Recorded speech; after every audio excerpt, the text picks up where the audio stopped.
The source of your pollution. The Pharisees, along with some religion scholars who had come from Jerusalem, gathered around him.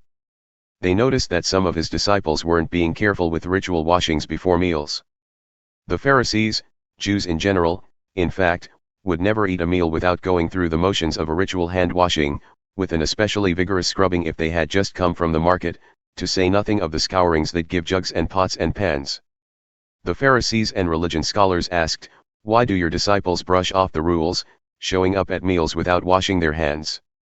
Jesus answered, "Isaiah was right about frauds like you, hit the bullseye. In fact, these people make a big show of saying the right thing, but their heart isn't in it.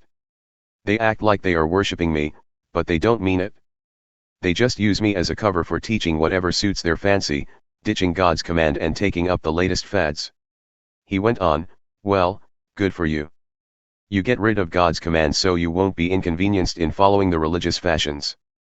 Moses said, 'Respect your father and mother,' and, 'Anyone denouncing father or mother should be killed.' But you weasel out of that by saying that it's perfectly acceptable to say to father or mother, 'Gift. What I owed you I've given as a gift to God,' thus relieving yourselves of obligation to father or mother. You scratch out God's word and scrawl a whim in its place.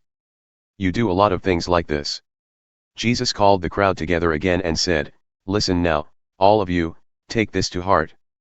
It's not what you swallow that pollutes your life, it's what you vomit, that's the real pollution."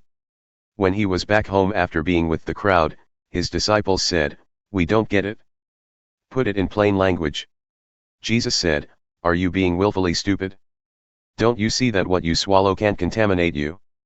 It doesn't enter your heart but your stomach, works its way through the intestines, and is finally flushed. That took care of dietary quibbling." Jesus was saying that all foods are fit to eat. He went on, "It's what comes out of a person that pollutes: obscenities, lusts, thefts, murders, adulteries, greed, depravity, deceptive dealings, carousing, mean looks, slander, arrogance, foolishness. All these are vomit from the heart. There is the source of your pollution." From there Jesus set out for the vicinity of Tyre. He entered a house there where he didn't think he would be found, but he couldn't escape notice. He was barely inside when a woman who had a disturbed daughter heard where he was. She came and knelt at his feet, begging for help. The woman was Greek, Syro-Phoenician by birth. She asked him to cure her daughter. He said, "Stand in line and take your turn. The children get fed first. If there's any left over, the dogs get it." She said, "Of course, master. But don't dogs under the table get scraps dropped by the children?" Jesus was impressed. "You're right. On your way. Your daughter is no longer disturbed. The demonic affliction is gone." She went home and found her daughter relaxed on the bed, the torment gone for good.